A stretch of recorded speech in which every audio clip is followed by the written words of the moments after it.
ይህ ቃል ኃጢአታችንን በእግዚአብሔር ፊት ማመን እንደሚገባን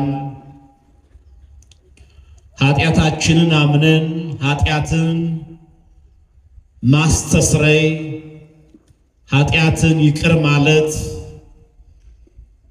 ምህረትን ማድረግ የሚችለውን ጌታ እንዴት መማፀን እንዳለብን የሚያስተምረን ለንስሐ የሚያነሳሳ ቃል ነው። እግዚአብሔር መንፈስ ቅዱስ አሁንም ለንስሐ እንዲያበቃን ምህረቱን እንዲያደርግልን ፈቃዱ ይሆንልን። ካህኑ ያነበቡት ቅድም ከቁጥር 1 ጀምሮ ነው። እኔ ግን ከቁጥር 9 ላይ እነሳለሁ። ይህ አሁን የተነሳንበት ወንጌል ለማን እንደተነገረ ራሱ ጭብጥ ሐሳቡን ይነግረናል ወይም ርዕስ ይሰጠናል። እንዲህ በማለት ጻድቃን እንደሆኑ በራሳቸው ለሚታመኑና ሌሎቹን ሁሉ በጣም ለሚንቁ ይሄን ምሳሌ ነገራቸው ይላል። ጻድቃን እንደሆኑ በራሳቸው ለሚታመኑና ሌሎቹን ደግሞ በጣም ለሚንቁ ሰዎች ይሄን በምሳሌ ነገራቸው። ጻድቃን እንደሆኑ በራሳቸው ምን ለሚሉ ለሚታመኑ፣ ጻድቃን ሳይሆኑ ራሳቸውን ጻድቃን አድርገው ለሚመለከቱ፣ ቅዱሳን ሳይሆኑ ግን ራሳቸውን ቅዱሳን አድርገው ለሚያዩ፣ ከሌሎቹ ራሳቸውን አስበልጠው ለሚመለከቱ፣ ሌላውን ደግሞ ለሚንቁ፣ ለሚያጣጥሉ፣ በሌላው ላይ ለሚፈርዱ፣ በሌላው ላይ ጣታቸውን ለሚቀስሩ ሰዎች ክርስቶስ ይሄን በምሳሌ ያስተማራቸው ይላል።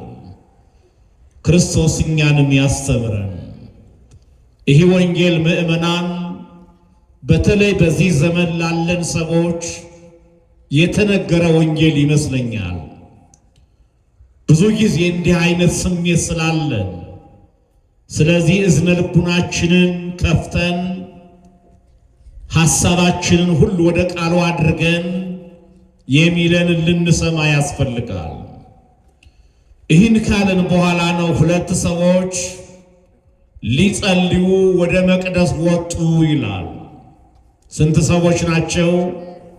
ሁለት ሰዎች ሊጸልዩ ወደ መቅደስ፣ እግዚአብሔር ወደሚመሰገንበት፣ እግዚአብሔር ወደሚከብርበት፣ እግዚአብሔር ልጆቹን በምህረት ወደሚጎበኝበት፣ ሰዎች ከእግዚአብሔር ጋር ወደሚነጋገሩበት ወደ መቅደስ ወጡ። ምን ሊሉ ነው? ሊጸልዩ።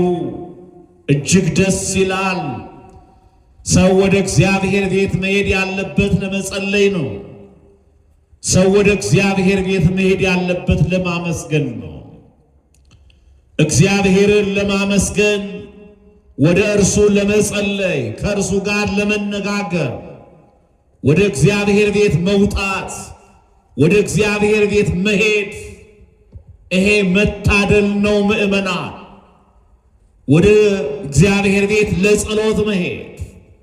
ዛሬ ብዙ ሰዎች አሉ ዓላማቸው የጠፋባቸው፣ ለጸሎት ሳይሆን ለነገር ወደ እግዚአብሔር ቤት የሚሄዱ፣ ለምስጋና ሳይሆን ሌላውን ለመራገም ወደ እግዚአብሔር ቤት የሚሄዱ ሰዎች አሉ።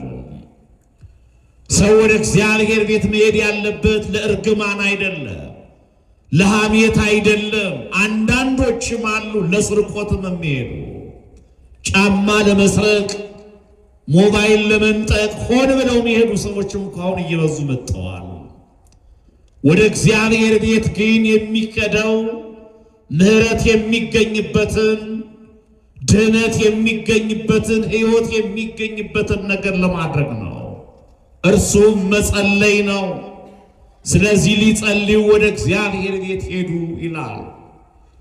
ወገኖቼ እኔና እናንተ ወደ እግዚአብሔር ቤት የመጣ ነው ለመጸለይ ከሆነ ታድለናል፣ ለማመስገን ከሆነ ታድለናል። ውስጣችን አሳምነን ይሄን ዓላማ አድርገን መተን ከሆነ ተባርከናል። ሊጸልዩ ሄዱ ብዙ ሰዎች የተባረኩት ወደ እግዚአብሔር ቤት ለጸሎት በመሄዳቸው ነው። በእግዚአብሔር ቤት ለጸሎት በመቆማቸው ነው። ነቢየ እግዚአብሔር ቅዱስ ዳዊት አዘውትሮ ወደ እግዚአብሔር ቤት በመሄዱ የነበረውን ደስታ ሲገልጽ እንሰማዋለን። ወደ እግዚአብሔር ቤት እንሂድ ባሉ ጊዜ ደስ አለኝ አለ። በ121ኛው መዝሙር ቁጥር 1 ላይ ማለት ነው። ወደ ማን ቤት እንሂድ ባሉ ጊዜ ወደ እግዚአብሔር ቤት። ወረድ ብለን ወደ 83ኛው መዝሙር ቁጥር 10 ላይ ደግሞ ስንመለከት በኃጥአን ድንኳኖች ከመኖር ይልቅ አለ መዝሙረኛው፣ በኃጥአን ድንኳኖች ከመቀመጥ ይልቅ በእግዚአብሔር ቤት እጣል ዘንድ መረጥኩ ይላል። ብዙ መብልና መጠጥ ባለበት፣ ሥጋዊ ተድላ ደስታ በበዛበት፣ ምቾት ባለበት፣ ምቾት በበዛበት በዓለም ከመኖር ይልቅ በእግዚአብሔር ቤት መጣልን መውደቅን መረጥኩ አለ። በእግዚአብሔር ቤት ወድቆ የሚያገኘውን በረከት ስለሚያውቀው ነው። በእግዚአብሔር ቤት ተጥሎ የሚገኘውን ጸጋ ስለሚያውቀው ነው። በእግዚአብሔር ቤት መጣልን መረጥኩኝ አለ። በኃጥአን ድንኳኖች በተሻለ ወንበር ከመቀመጥ የተሻለ ኑሮ ከመኖር ይልቅ አቧራም ቢሆን ጭቃም ቢሆን በማን ቤት ነው ወደቅ መረጥኩ? በእግዚአብሔር ቤት እጣል ዘንድ መረጥኩ ነው ያለው። አሁንም ወረድ ብለን ደግሞ ወደ 126ኛው ማለት 26ኛውን መዝሙር ስናይ ቁጥር 4 ላይ እግዚአብሔርን አንዲት ነገር ለምነዋለሁ አለ፣ እሷንም ደግሞ አጥብቄ እሻታለሁ አለ። ቅዱስ ዳዊት በብዙ ችግር የተከበበ ንጉሥ ነው። ልጆቹ ሳይቀር ጠላት የሆኑበት፣ ብዙ ነገሩን ብዙ ሰው የሚፈልግበት ሰው ነው ቅዱስ ዳዊት። ግን የልጆቹን ሞት ወይም የጠላቶቹን መጥፋት ወይም ደግሞ ሀብት እንዲበዛለት ሰው እንዲወደው አይደለም፣ አንዲት ነገር ብቻ ለምነዋለሁ ነው ያለው። አሐተ ሰአልክዎ ለእግዚአብሔር ወኪያ አሐስስ ከመ እኅድር ቤቶ ለእግዚአብሔር በኩሉ መዋዕለ ሕይወቴ፣ መላ ዘመኔን በእግዚአብሔር ቤት ኖር ዘንድ አለ። አንዲት ነገር ለምነዋለሁ፣ እርሷንም ደግሞ አጥብቄ እሻታለሁ። ያቺም መላ ዘመኔን በማን ቤት ኖር ዘንድ ነው ያለው? በእግዚአብሔር ቤት ኖር ዘንድ። የሚገርም ንጉሥ ነው። የተለያየ ቤተ መንግሥት ያለው ቆላና ደጋ ላይ ቤተ መንግሥቱን በጽድና በዘግባ ሰርቶ እንዳየሩ ሁኔታ በምቾት መኖር የሚችል ንጉሥ ነው። እስራኤል ያከበሩት ንጉሥ ነው። ሀብት የበዛለት ንጉሥ ነው። ሰራዊት የበዛለት ንጉሥ ነው። በብርና በወርቅ የከበረ ንጉሥ ነው። ግን ብሩ ወርቁ አላስደሰተው። የሰራዊቱ ብዛት አላስደሰተው። የእስራኤል መውደቅ መነሳት ሞራል አልሆነው። ስለዚህም ነው እግዚአብሔርን አንዲት ነገር ለምነዋለሁ፣ እርሷንም ደግሞ አጥብቄ እሻለሁ። በሕይወቴ ዘመን ካሁን በኋላ ያለው ተረፈ ዘመኔን እርሱን ካወቁት በኋላ እርሱን ካገኘሁት በኋላ ያለውን ሕይወቴን በማን ቤት ኖር ዘንድ አለ? በእግዚአብሔር ቤት ኖር ዘንድ አለ። አዎ በእግዚአብሔር ቤት መኖር፣ ወደ እግዚአብሔር መሄድ፣ በእግዚአብሔር ቤት ተገኝቶ መጸለይ፣ ይሄ መታደል ነው። ይሄ መመረጥ ነው። መካኗ ሐና ጸሎቷ የተሰማላት በእግዚአብሔር ቤት ስለተገኘች ነው። አረጋዊው ስምዖን ክርስቶስን ማግኘት ማቀፍ የቻለው መታደስ የቻለው በእግዚአብሔር ቤት ስለተገኘ ነው። በእግዚአብሔር ቤት ተገኝቶ ወደ እግዚአብሔር ጸልዮ ችግሩ ያልተፈታለት ከእግዚአብሔር ዘንድ በረከትን ያላገኘ ማን አለ?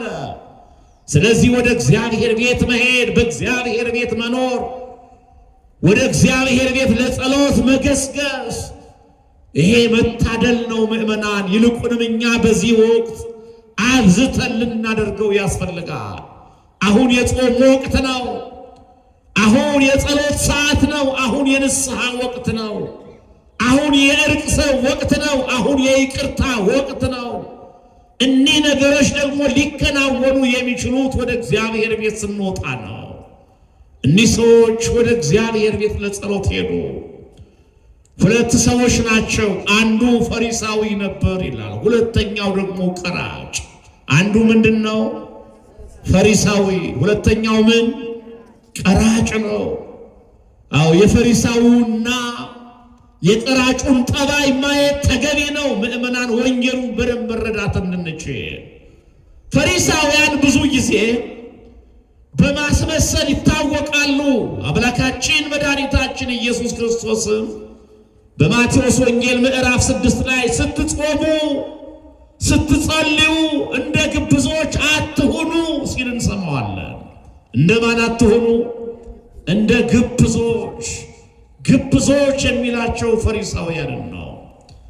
ግብዝ ማለት አስመሳይ ወይም ደግሞ ቲያትረኛ ማለት ነው። ግብዝ ማለት ምን ማለት ነው? አቤት! አስመሳይ፣ ጻድቅ ሳይሆን ጻድቅ መስሎ የሚታይ፣ ቅዱስ ሳይሆን ቅዱስ መስሎ የሚታይ፣ ጾመኛ ሳይሆን ጾመኛ መስሎ የሚታይ፣ ጸሎተኛ ሳይሆን ጸሎተኛ መስሎ የሚታይ። እንዲህ አይነት ሰው አጋጥሟችሁ ያውቅም? አዎ፣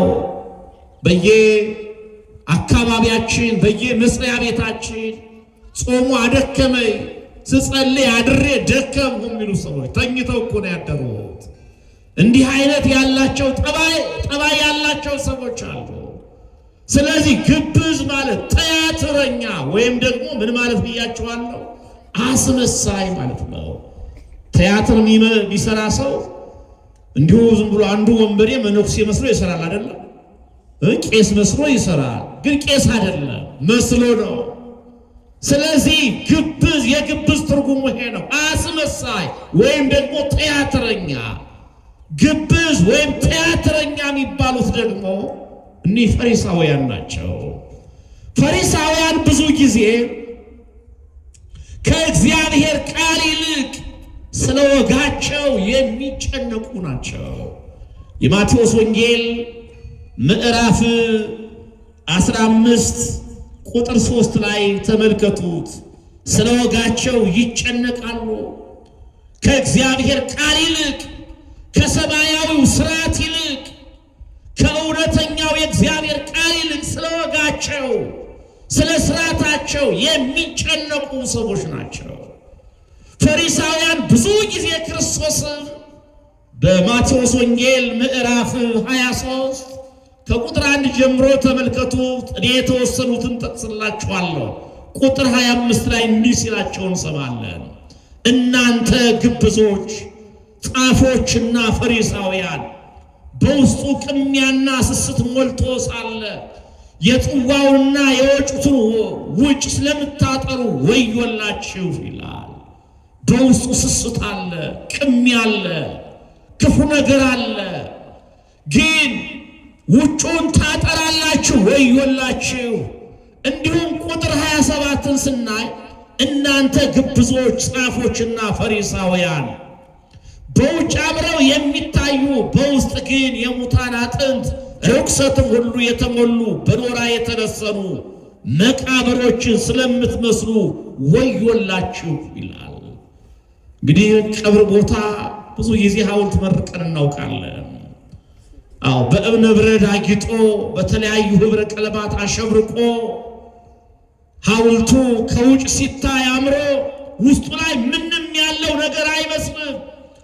ግን ሲከፈት ለዓይን የሚያስከፋል፣ ለአፍንጫ የሚከረፋ ጅማቱ የተበጣጠሰ የፈረሰ የሰው አስከሬን ነው እዚያ ላይ ያለው። ለእይታ የማይመች ለሽታ የማይመች። ፈሪሳውያንን ክርስቶስ በዚህ ነው የመሰላቸው። እናንተ የተለሰነ መቃብር የምትመስሉ ውስጣችሁ በክፋት በኃጢአት በበደል የተሞላ ግን የተለሰነ መቃብር ያም ውጫችሁን አፋዊ ማንነታችሁን አሳምራችሁ ዓለማውያን ስትሆኑ መንፈሳውያን መስላችሁ ኃጥአን ስትሆኑ ጻድቃን መስላችሁ የረከሳችሁ ስትሆኑ ቅዱሳን መስላችሁ የምትታዩ ወዮላችሁ ነው ያላቸው ክርስቶስ። ስለዚህ ፈሪሳውያን ጠባያቸው እንዲህ ነው። አስመሳዮች ናቸው።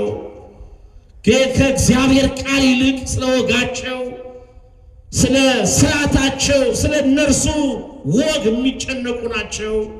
እንደገና እንዲሁ ውስጣቸውና አፋዊ ማንነታቸው የተለያየባቸው ሰዎች ናቸው። ከነዚህ መካከል አንዱ ፈሪሳዊ ነው፣ አሁን ለጸሎት የሄደው። ሁለተኛው ደግሞ ምንድነው ያለን?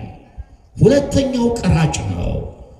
ቀራጮች ደግሞ በዚያን ዘመን የእስራኤልን ሀብትና ንብረት ያለ መጠን እየቀረጡ ስልጣናቸውን ለማቆየት የሮማ ቅኝ ገዢዎቻቸውን ለማስደሰት ሲሉ የእስራኤልን ሀብት ወደ ባዕድ ሀገር ይልኩ ስለነበር በእውነተኞቹ እስራኤል ዘንድ የተጠሉ ሰዎች ናቸው።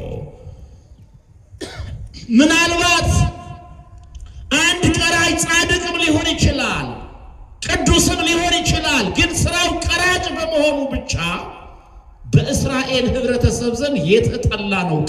ቀራጭ ማለት የአረመኔ አቻ ትርጉም ነው። በማቴዎስ ወንጌል ምዕራፍ 18 ስንመለከት ክርስቶስ ወንድምህ ቢበድልህ ምከረው፣ አንተን ባይሰማ 2 ወይም 3 ሰው ይዘህ ምከረው፣ እነርሱን ደግሞ ባይሰማ ለቤተ ክርስቲያን ንገራት ይላል። ለማን ንገራት? ለቤተ ክርስቲያን ንገራት፣ ለማህበረ ምእመናን። ቤተ ክርስቲያንን ባይሰማ ግን እንደ ቀራጭና እንደ አረመኔ ይሆንልህ ይላል። እንደምን ይሆንልህ? እንደ ቀራጭ። አዎ። ስለዚህ ቀራጭ ይህን ያክል በህብረተሰቡ ዘንድ የተጠላ ነው። ቀራጭ ይህን ያክል ቅዱስም ይሁን እንደ ርኩስ የሚታይ ነው። ስለዚህ አሁን ከነዚህ ከቀራጮች መካከል አንዱ ቀራጭ ነው ከፈሪሳዊው ጋር ሊጸልይ ሄደው። ሁለቱም ሊጸልይ ወጥተዋል። ፈሪሳዊው በእግዚአብሔር ፊት ቆመ። እጆቹን ዘርግቶ ወደ አምላኩ መጸለይ ጀመረ። እንዲህ አለ ነው የሚለን። ምንድነው የሚለን? ፈሪሳዊው ቆሞ በልቡ ይህን ሲጸልይ እግዚአብሔር ሆይ አለ፣ እንደ ሌላ ሰው ሁሉ ቀማኞችና አመፀኞች፣ አመንዝሮች ወይም እንደዚህ ቀራጭ ስላልሆኑ አመሰግንሃለሁ አለ። ከአመፀኞች እንዳንዱ ከኃጢአተኞች እንዳንዱ ስላልሆኑ አመሰግንሃለሁ። ምን ማለት ነው? እኔ እኮ ቅዱስ ነኝ እያለ ነው። እኔ እኮ ቅዱስ ነኝ፣ እኔ እኮ ጻድቅ ነኝ፣ እኔ እኮ ፍጹም ነኝ እያለ ነው። ስለዚህ ነው እንደ ኃጢአተኞች እንደ በደለኞች ስላልሆኑ አመሰግንሃለሁ፣ እንደዚህ ቀራጭ ስላላደረገኝ አመሰግንሃለሁ አለ።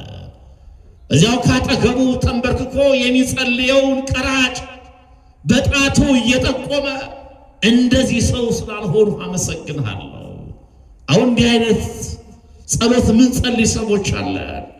እንደ እገሪት ስላላደረገኝ አበሱ ገበር ደግሞ እርሷ የሚሉ ሰዎች አሉ። እርሷ ሰው ናት፣ እርሱ ሰው ነው የሚሉ ሰዎች አሉ። እንዴ እርሱና እኔ የት ተገናኝተን፣ እሷና እኔ የት ተገናኝተን የሚሉ ሰዎች አሉ። ራሳቸውን ቅዱስ የሚያደርጉ፣ ራሳቸውን ጻድቅ የሚያደርጉ። ይሄ ፈሪሳዊ ይሄን ነው ያደረገው። እንደዚህ ቀራጭ ስላላደረግኸኝ በአንድ በኩል ራሱን እያመጻደቀ ነው፣ በሌላ በኩል ደግሞ ወንድሙን እየከሰሰ ነው።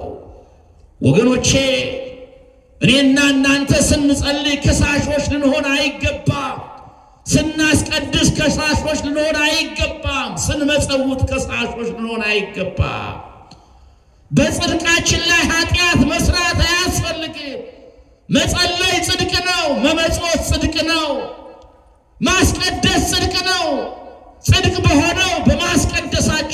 በመጸለያችን በመጽወታችን መካከል ግን እንደዚህ ፈሪሳዊ ሌላውን የምንተች ከሆነ ራሳችን የምናመጻድቅ ከሆነ በጽድቃችን ላይ ሳይቀር ኃጢአትን እየሰራን ነው። በጽድቃችን ላይ ሳይቀር በደልን እየፈጸምን ነው። ይሄ ሰው ለጸሎት ነበር የሄደው፣ ለጽድቅ ነበር የሄደው፣ ለመባረክ ነበር የሄደው። ግን ከሳሽ ሆነ። ራሱን አመጻደቀ፣ ራሱን ከፍ አደረገ። ከቀራጩን ይበልጣለሁ አለ።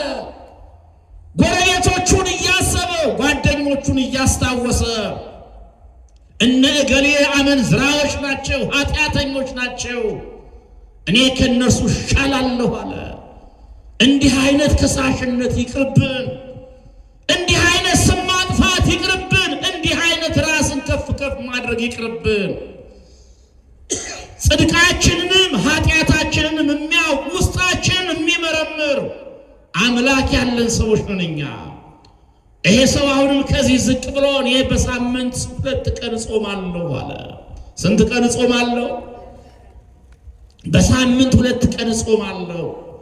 አዎ አባቶቻችን እንደሚሉት ፈሪሳዊ ማንኛውም ፈሪሳዊ በፈሪሳዊነት ባይረቡ ለመቀጠል የግድ ሐሙስንና ማክሰኞን መጾም ግዴታው ነበረ።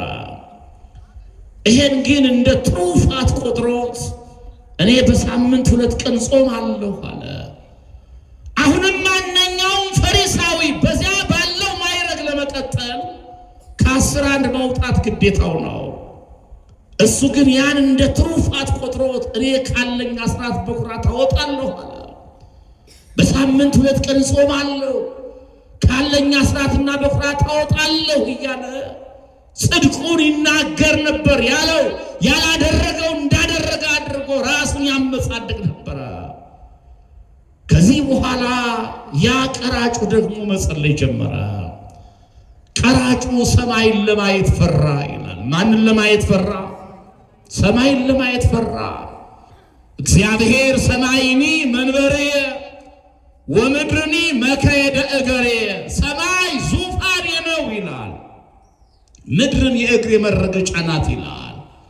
እግዚአብሔር የዓለማት ዓለማቸው ነው። ይህ ማለት አሁን ሰማይ ዙፋኑ ይሆናል፣ ምድር የእግሩ መረገጫ ይሆናል ማለት አይደለም። የእግዚአብሔር ምድር ከዚህ ከመሬት ተወስኖ ይቀራል ማለት አይደለም። የዓለማት ዓለማቸው ማን ነው? የኛ ዓለማችን ይህ ዓለም ነው አይደለም? እኛ ቤታችን ተወስነናለች፣ አንድ ሳጥን ተወስነናለች አይደለም? እግዚአብሔርን ግን የሚወስነው ነገር የለም፣ ሁሉ የእርሱ ነው። ግን ሰማይ ዙፋኔ ነው፣ ምድር ደግሞ የእግሬ መረገጫ ነው ይላል ልዕልናውን ሲገልጥ። ስለዚህ ነው ይሄ ቀራጭ የእግዚአብሔር ዙፋን የሆነውን ሰማይን ለማየት እንኳ ፈራ። በዙፋኑ ላይ ያለውን እግዚአብሔርን አይደለም፣ ከኃጢአቱ የተነሳ ከበደሉ የተነሳ ኃጢአቱን ስላመነ ራሱን ዝቅ ስላደረገ ያን ዙፋኑን ለማየት እንኳ ብቃት እንደሌለው አድርጎ ራሱን ቆጠረ። በዙፋኑ ላይ ያለውን እግዚአብሔርን ለማየት አይደለም፣ የእግዚአብሔርን ዙፋን ለማየት ብቃት እንደሌለው ራሱን ዝቅ አደረገ። ስለዚህም ነው ደረቱን ብቻ እየደቃ አምላክ ሆይ እኔን ኃጢአተኛውን ማረኝ ነበረ። ማንን ማረው አለ? ማንን ማረው? እኔን ኃጢአተኛውን ምን በለኝ ማረኝ አለ። እኔን ኃጢአተኛውን ማረኝ። እኔ ኃጢአት ሰርቻለሁ፣ በዚህ ውስጥ አልተዘረዘረም እንጂ ይሄ ሰው ኃጢአቱን እየተናዘዘ ነው። ይሄ ሰው በደሉን እየተናገረ ነው። ይሄን አድርጌያለሁ፣ ይሄን ፈጽሜያለሁ፣ እነገሌን በድያለሁ፣ እነገሌን አሳድጃለሁ፣ ኃጢአተኛ ነኝ፣ በደለኛ ነኝ እያለ ነው። ይሄ ነው እውነተኛው ንስሐ። ይሄ ነው እውነተኛው ኃጢአትን ማመንም። ይሄ ነው እውነተኛው ጸሎትን ምእመናን። እንደ ፈሪሳዊው ይሄን አድርጌያለሁ፣ ይሄን አድርጌያለሁ እያሉ እግዚአብሔር አያውቀው ይመስል የሰሩትን ነገር መዘርዘር አይደለም፣ ሰውን መክሰስ አይደለም፣ ሰውን ማሳደድ አይደለም። እንደዚህ ቀራጭ እኔን ኃጢአተኛውን ማረኝ፣ ደረቱን እየደቃ መካና አእምሮ የሆነው ደረቱን ብቻ እየደቃ አቤቱ አምላክ ሆይ እኔን ኃጢአተኛውን ማረኝ አለ። ወገኖቼ ይሄን ጸሎት እኛ መቼ ይሆን ምን ጸልየው? ከዚያ ከፈሪሳዊው ጸሎት ወጥተን ከፈሪሳዊው አስተሳሰብ ወጥተን ማስቀደሳችንን የሆነ ነገር ማድረጋችንን እንደ ትልቅ ነገር ቆጥረን ራሳችንን ከማመጻደቅ ራሳችን ትልቅ ከማድረግ ራሳችን ከፍ ከማድረግ ወጥተን እንደዚህ ቀራጭ ራሳችን ባዶ አድርገን ምን ጸልየው መቼ ይሆን? ሰዓታት ቆመን አድረን እንላለን። እስራኤል ስንገባ አስቀድሰን እንላለን።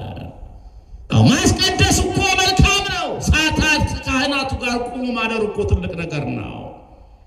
ወንጌል መማር እኮ ትልቅ ነገር ነው። ግን ይሄ እንደ ትልቅ ነገር መቁጠር የለብንም። ቀራጩ ምናልባትም እኮ ይሄን ሁሉ አድርጎ ሊሆን ይችላል፣ ግን ያደረገውን አልተናገረ። እርሱ ብቻ የሚያውቀው ኃጢአተኛነቱን ነው። ምንነቱን ነው ያወቀው? ኃጢአተኛነቱን የተረዳው በደሉን ነው፣ የተረዳው ኃጢአቱን ነው። ስለዚህም ነው አምላክ ሆይ እኔን ኃጢአተኛውን ማረኝ አለ። ይህን ካለ በኋላ ምን ይለናል? ከዚህ ይልቅ ይላል እላችኋለሁ ከዚያ በእግዚአብሔር ቤት ለብዙ ዓመታት ከኖረው ፈሪሳዊ ይልቅ። ፈሪሳዊ እኮ የእግዚአብሔር ቤት አገልጋይ ነው። ፈሪሳዊ እኮ የኖረው ዕድሜ ልኩን የኖረው በእግዚአብሔር ቤት ነው።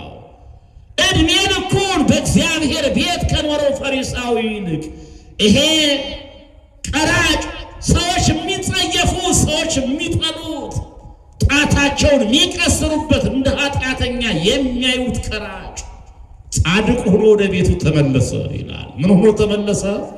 ጻድቅ ሆኖ ወደ ቤቱ ተመለሰ። ፈሪሳዊው የሚታየው በሰው ዘንድ እንደ ጻድቅ ነው። ፈሪሳዊው የሚታየው በሰው ዘንድ እንደ ቅዱስ ሰው ነው። ፈሪሳዊው የሚኖረው በእግዚአብሔር ቤት ነው። ይሄ ቀራጭ ደግሞ ቅድም እንዳልኋችሁ ጽድቅን ያድርግም አያድርግም፣ ጥሩ ሰው ይሁንም አይሁንም በህብረተሰቡ ዘንድ ቅቡልነት የሌለው ሰው ነው። እንደ ኃጢአተኛ የሚቆጠር ሰው ነው።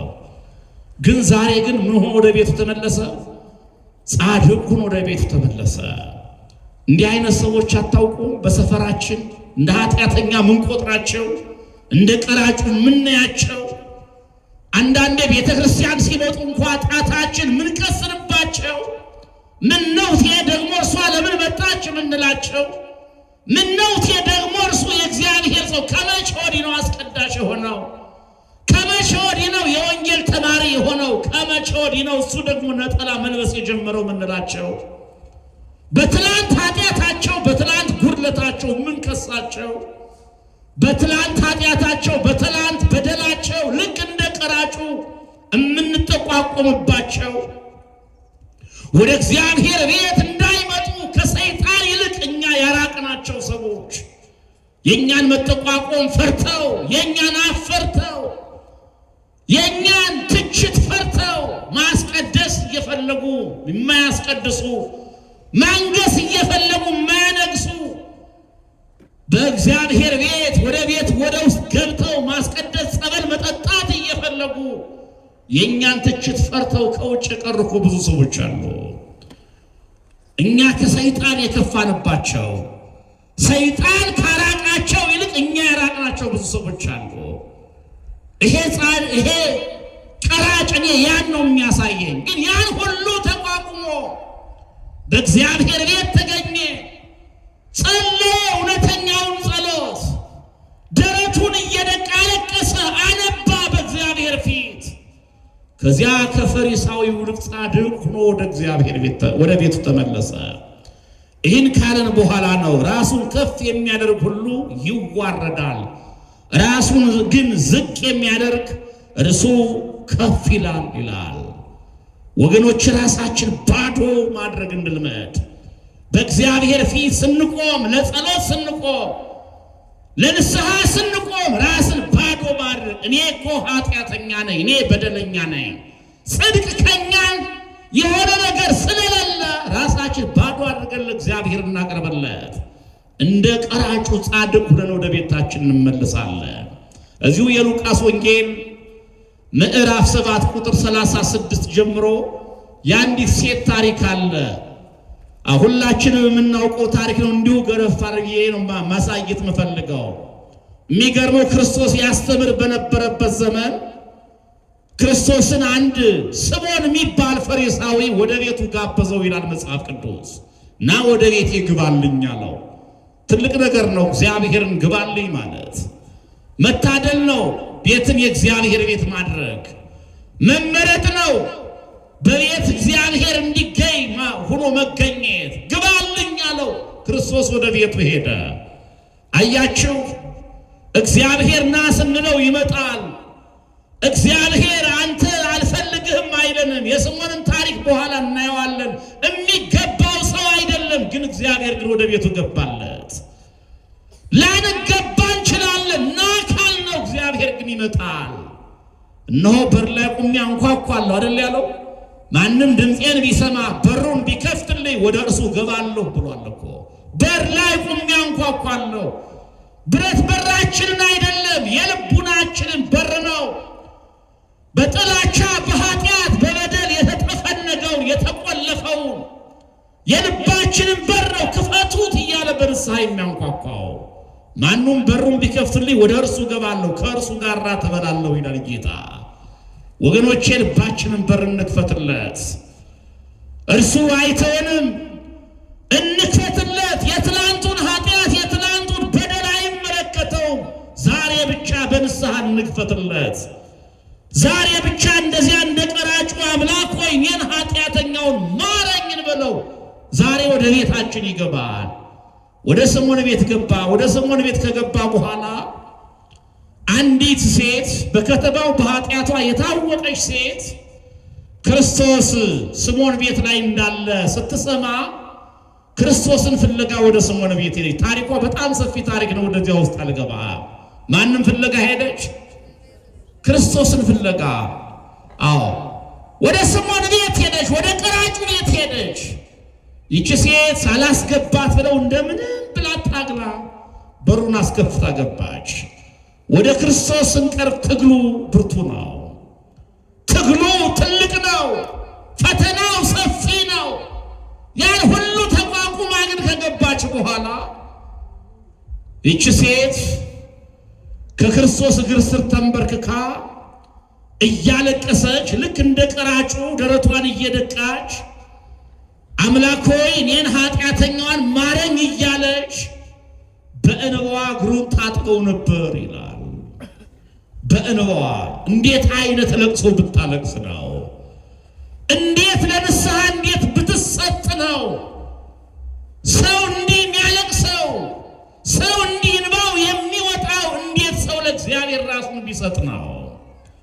አንዳንድ ጊዜ የሆነ ፈንቅሏችሁ የሚወጣ እንባ አጋጥሟችሁ ያውቅም? ወይ ዘመድ ሙቶባችሁ ወይ በሆነ ነገር ተበሳጭታችሁ ብቻ ትዝ ይበላችሁ። የዚህ ሴት እንባ እንደዚያ ነበር። ፈንቅሏት ይወጣ ነበረ። አያቋርጥም ነበር። ታለቅስ ነበር። ኃጢአቷ ትዝ እያላት፣ በደሏ ትዝ እያላት ከዚህ ቅዱስ ጌታ ከዚህ ጻድቅ አምላክ ተለይታ የኖረችበት ያ የኃጢአት ዘመን ያ የውድቀት ዘመን አስከፍቷት ይታለቅስ ነበር። በእንባዋ እግሩን እያጠበች የክብሯ የውበቷ መገለጫ የሆነው ያን ያማረ ፀጉሯን ደግሞ ልክ እንደ ፎጣ የእግሩ መጥረጊያ ያደረገችው ይላል። እግሩን በፀጉሯ ትጠልቀው ነበረ። ታደራርቀው ነበረ። እግሩን እየሳመች በእንባዋ እያጠበች ማረኝ ትለው ነበረ። ያን ጊዜ ነው ያ የጠራው ፈሪሳዊ ስምዖን የሚባለው ሰው መኩተምተም ጀበረ። አንዳንድ ሰዎች አሉ መናገር ሲያቅታቸው በውስጣቸው የሚጎመጉሙ ሰዎች፣ በውስጣቸው የሚኩተመተሙ ሐሜተኛ የሆኑ ሰዎች። ይህ ሰው ነቢይ ቢሆን ኑሮ ማንነቷን ባወቀ ነበር አለ። ክርስቶስ ያውቃታል? አያውቃትም? ያውቃታል። እንኳን ክርስቶስ ስሙን አውቋታል። አረ ከተማው ሁሉ ይችን ሴት የሚያውቃት እኮ በኃጢአተኛነቷ ነው፣ በከተማው የታወቁ ኃጢአተኞች በሰፈራችሁ ገሌኮ እንዲህ ነው ገሌኮ እንዲህ ነው የሚባሉ ሰዎች አታውቁም? ልክ እንደዚያ ናት ስም የወጣላት ሴት፣ ታሪክ ያላት ታሪኳ የኃጢአት ታሪክ የሆነላት ሴት ናት። ክርስቶስማ ከዚያ በላይ ያውቃታል። ግን መመለሷንም ከስምዖን በላይ ክርስቶስ ያውቅ ነበረ። ስምዖን ያላወቀውን ክርስቶስ መመለሷ፣ ጽድቋን፣ እውነተኛ የንስሐ ሰው መሆኗን ያይ ነበር። ስለዚህም ነው ስምዖን ግን ነቢይ ቢሆን ኑሮ ተመልከቱ እንደ ነቢይ እንኳን አልቆጠረው ማን መሆኗን በተረዳ ነበር። እቺ ሴት እጅግ ኃጢአተኛ ናትና አለ፣ እጅግ በደለኛ ናትና አለ። አሁን ክርስቶስ ጥያቄ ያቀረበ ስምዖን አለው። የሚገርመው ነገር አንድ እስራኤላዊ በእስራኤል ባህል ወደ ቤቱ እንግዳ ከገባ እግሩን የማጠብ ጸጉሩን ደግሞ ዘይት የመቀባት ግዴታ አለ። ይህ በእስራኤል ባህል ነው። በእኛ ግርም እንግዳ ሲሄድ እግር ይታጠባል አይደለም? እግር ይታጠባል። አዎ የእንታ ገብረ ማርያም መጋቢ ሐዲስ ገብረ ማርያም እና እኔ በተማርንበት ሀገር እንደዚያ ነው። እግዚአብሔር እንግዳ ብሎ የሆነ አንድ ሰው ከሄደ ማታ ገበሬ ቤት እግሩን አጥቦ እኔ እንዲያውም አንድ ቦታ ሁልጊዜ የምናገረዋለሁ ቄስ ቤት አድሬ እሱ አንድ እግሬን ሚስቱ ደግሞ አንድ እግሬን አጥበውኝ አልጋ ላይ ያሳድረውኛል። ማረሳው ታሪኬ ማለት ነው። አዎ ተመልከቱ፣ ያን ጊዜ አልገባኝም። እነሱ ግን እንዴት ወንጌል ገብቷቸው ነበር ማለት ነው። እና ይህ ባህል ነው። ይሄ ስምዖን ግን እንደ ሀገሩ ባህል እንኳን የሚደረገውን ነገር ለክርስቶስ አላደረገ። ብቻ እግሩን ዘርግቶ የሚደረገውን ታምራት የሚያስተምረውን ትምህርት መስማት ነው የፈለገው። እርሱ ብቻ ነቢይ ክርስቶስ ወደ ቤቱ ገባለት ተብሎ መወራቱን ነው ያሰበው። እንዲህ አይነት የዝና ሰዎች፣ የታይታ ሰዎች አሉ። ድግሳችን ለታይታ፣ ጸሎታችን ለታይታ፣ ማስቀደሳችን ለታይታ፣ አገልግሎታችን ለታይታ የሆነብን ሰዎች። ክርስቶስን የፈለገው ለታይታ ነው፣ ለክብር አይደለም፣ ለድህነት አይደለም፣ ለሕይወት አይደለም። እኛ ክርስቶስን ለሕይወት እንፈልገው ምእመናን። አገልግሎታችን ለሕይወት፣ ወንጌል መማራችን ለድህነት፣ ማስተማራችን ለበረከት ይሁን። ይሄ ሰው ለታይታ ነው ክርስቶስን የፈለገው። ስለዚህ ዝም ብሎ ብቻ እግሩን ዘርግቶ ክርስቶስን ያማ ነበረ።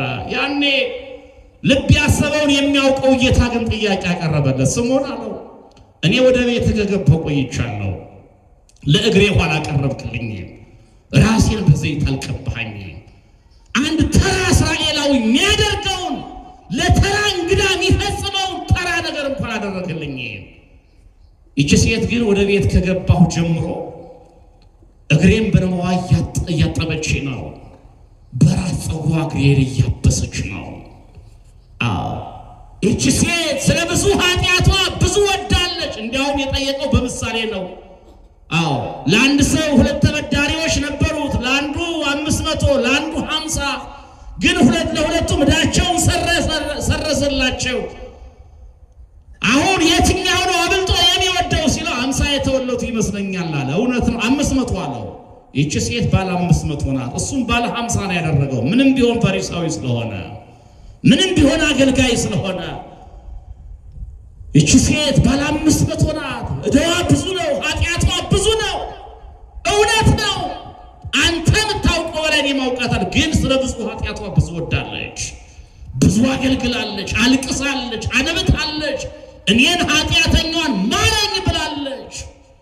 አትክሰሳት ነው ወገኖች፣ አንክሰሳቸው ባካቸው። ሰዎችን በትላንት ኃጢአታቸው አንክሰሳቸው፣ በትላንት በደላቸው።